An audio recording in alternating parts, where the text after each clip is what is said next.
Now, on the topic of structural adjustment, on the topic of the economy, on the topic of subsidies,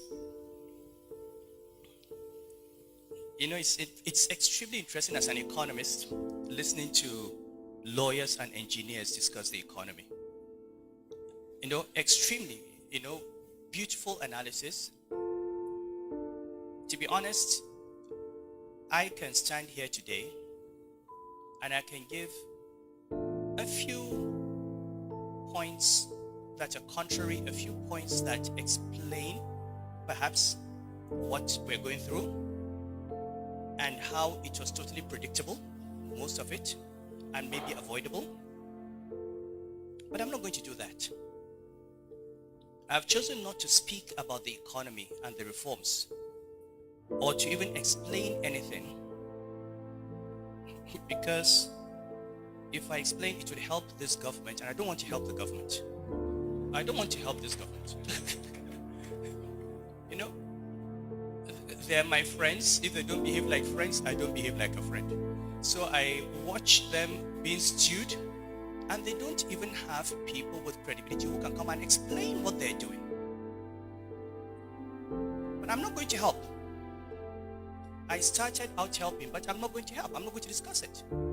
Let them come and explain to Nigerians why the policies that are being pursued are being pursued. And meanwhile, I'm watching a very nice movie with popcorn in my hands. I'm watching them stew. But I will say one thing.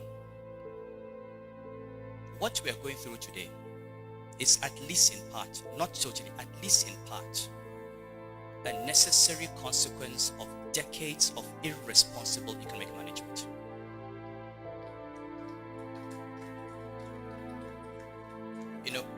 People were told decades ago, if you continue along this path, this is where you're going to end up. If you continue, this is where you're going to end up. And they refused to listen. Now, is everything being done today correct? No. But like I said, when I'm ready to talk about the economy, I probably will. For now, I'm here to honor Chief Gani Fawemi. I'm here to remind us all about what he stood for, to ask us, to appeal to us, to plead with us, to go back, like I said recently, to that distinction between who we are and what we are. Who you are those things that Gani was. They're about your values, what you can control, what you are. You're a northerner, you're a southerner, you are rich, you are poor, you are a president, you are an emir. It's what you are.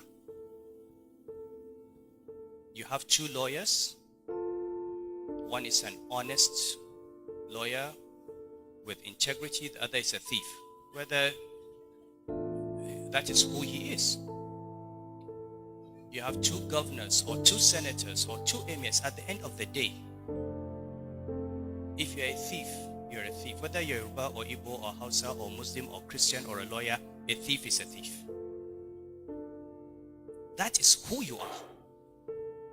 If you're an honest person, if you have integrity, if you have courage, if you have self-discipline, doesn't matter whether you have money or don't have money, whether you have a position or don't have a position, that is who you are.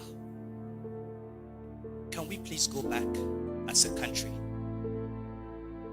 to asking ourselves that question?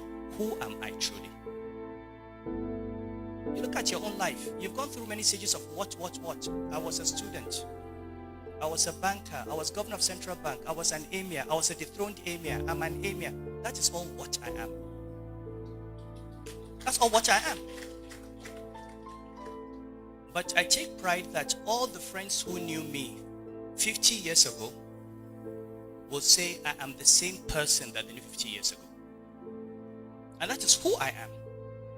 You may not like it, but that's who I am. Can we please begin to ask ourselves and stop taking pride in these ephemeral, fake things that we have. People get into power, they clothe themselves in power given to them by the Constitution and the law, and they think it belongs to them. People struggle to get into office and they have no idea what to do with it. You go to office and you make money. Why do you want to go into politics to make money? Go into business. Look at Aliko Dangote. He's not a governor. He has money.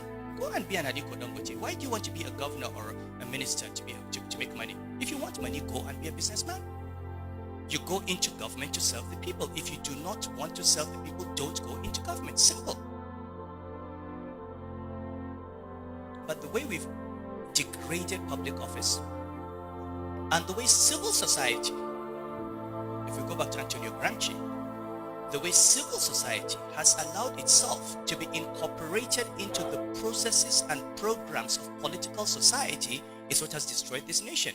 Who is there to hold political society to account? Where is the Nigeria Bar Association? Where is the Nigeria Labour Congress? NLC, where are the Hassan Sumonus of today? Where are the journalists? Where are the academics? Where are the public intellectuals? Everybody has gone into political society. Everybody, if you're not in there, you're looking for a contract, or you're looking for an appointment, or you're looking for some favor, and therefore you cannot face political society and hold political society to account. And this is exactly what Antonio Gramsci talked about when he analyzed the hegemonic state.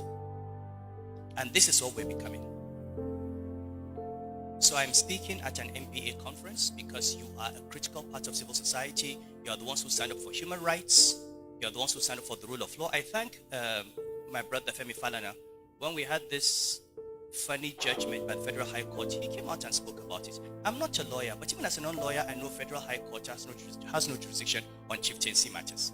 So I can't believe that the lawyers who took the case didn't know. I can't believe that the judge who ruled didn't know. They all knew. The judgment of the Court of Appeal was what everyone expected. But for 8 months, we have had a perverse judgment driven by politics. And these are the kinds of things that we need to stand up to, or to stand up against. Finally, I would like us to please pray for our country, because we do need a prayer. I think there's just so much happening now, but the only good thing for me as an economist is I know that no matter how long a crisis is, with the right policies you come out of it. This darkness is not going to be here forever. Let us remain hopeful. Okay? Let us all work in our own way to contribute. Advice, criticism, bring in investors, and also let us see the good in our country, because there is a lot of good that's happening as well.